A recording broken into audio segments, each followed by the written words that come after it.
Hey, so this is my top 13 books for 2013. I'm so excited to share all these books with you. I read so many amazing books, and it was so hard to choose which books to include in this list, but I finally decided which books were my favorite, and I am going to tell you them in order of how much I like them. So number 13 is the book I liked the least, and number 1 is the book I liked the most, but I liked all of them because this is my favorites list. And as I go along with each book, I'm going to tell you my top 2 favorite things for each book. So yeah, let's get started. Number 13 is a science fiction with kick-ass characters. It is Legend by Marie Lu. My favorite things about this were, first of all, the writing style was so easy to read, so much fun, so fast-paced, and the second thing I really liked was the way that the story was described. The characters have this kind of Sherlock thing going on where they're really perceptive, really smart, they can see all the details and everything, and that makes it so that when things are described to you through your eyes, it's not overwhelming, and it's not too much, and it's not too boring. It's interesting, but it still gives you all of the description of everything, and it makes it vivid, and it makes it like a movie when you are reading the book, which is amazing and awesome. Number 12 is a science fiction fantasy in a place where there is no privacy. It is The Knife of Never Letting Go by Patrick Ness. My favorite things about this book was, first of all, how original it was. Everything to me about this book just screamed different and so original, and it just is so new, and just everything about it, the writing style. And the second thing that I really liked about it was the originality of the plot. For me, even though the plot wasn't like really different, just the way that things went, the unexpectedness of it was really cool for me. It was really good to see something so different. Number 11 is a mystery thriller in the creepiest town ever. It is Sharp Objects by Gillian Flynn. My top 2 favorite things about this book was, first of all, how gritty it was. The author did not hold back. She just let it out, let it go. The main character, the things that she goes through, the way that she loses herself as the story progresses is just awesome because it's so... there's just nothing held back, it's just all there, and you're getting to kind of see it. Even though it's really disturbing, you're getting to see it, which is awesome. The second thing I really liked about the book was how creepy and disturbing this town was that they were in, and the characters that were in the town, they were just crazy. They were so disturbing and creepy, it was amazing. Number 10 is a science fiction adventure set in both the real world and the virtual world. It is Ready Player One by Ernest Cline. This book, my top 2 favorite things, first of all, the world building. The world building in this book was so amazing.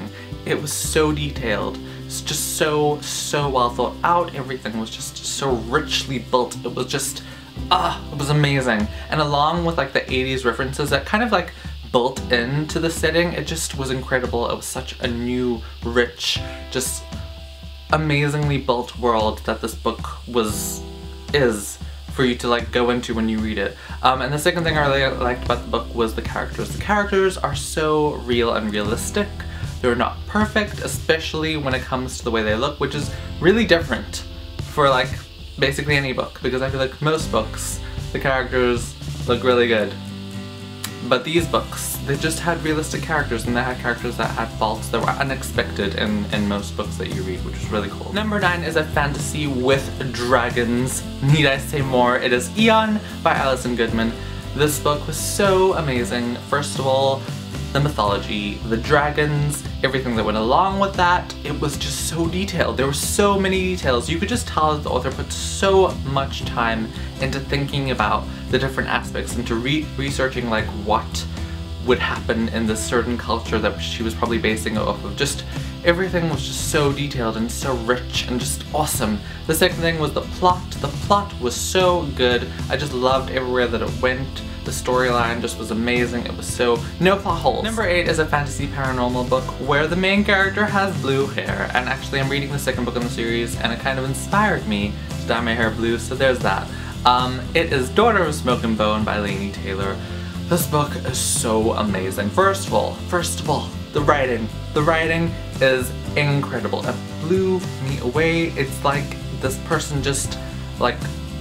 everything that she says is like poetry and like just, it's amazing. I don't even know, she just writes so amazingly well. It just, everything is so rich. I feel like I'm saying that word too much. I need to kind of look up a synonym, but it's so rich and it's just so, like, when you read it, you just feel like you're being tucked by like the literary goodness in the world. I didn't even know if that makes sense, but it's what it feels like, kind of.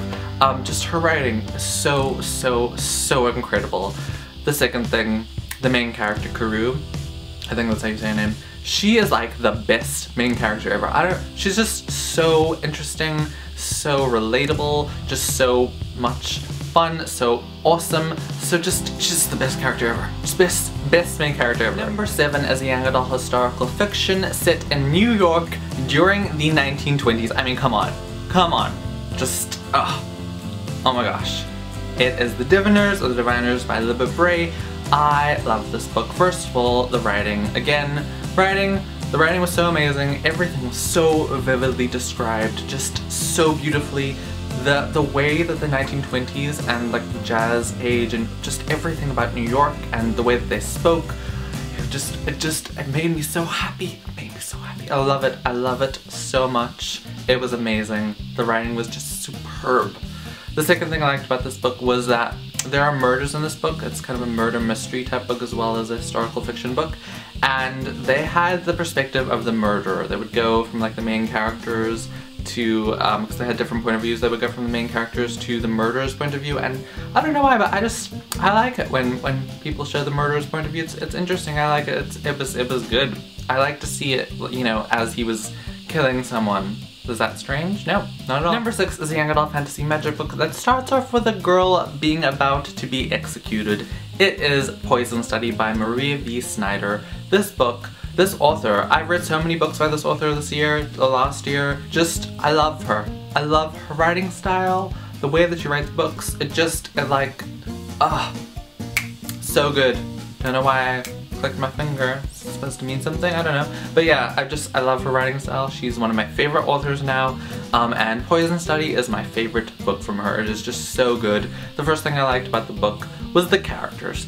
Every single character I loved. They were all amazing, just awesome. And then second of all, like I said before, the writing style was amazing. I love it. Number 5 is a young adult fantasy science fiction that is inspired by fairy tales. It is Scarlet by Marissa Meyer. This is the second book in the Lunar Chronicles series, and the first book, Cinder, was in my last year's top, or 2012 top list thing, so it's keeping it in the top list. I love this series so much. So much.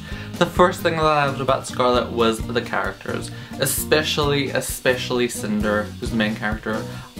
She's just so awesome. I love her. She's amazing. The other thing that I liked about this book, and also about Cinder, is that I can't put it down. Like, I've never been so excited while reading a book before. I don't even know how to explain it, but when I'm reading Scarlet, I need to like turn the page and like, I'm rushing, but at the same time I want to slow down, but I can't, and I just feel so crazed because I'm like just losing it reading the book, and I'm like, what's going on? It's just awesome. I love it. Read it! Number 4 is a contemporary classic about sisters who decide to commit suicide. It is The Virgin Suicides by Jeffrey Eugenides. The first thing that I liked about this book was the writing style, the prose, the perspective of the author, the way that he wrote.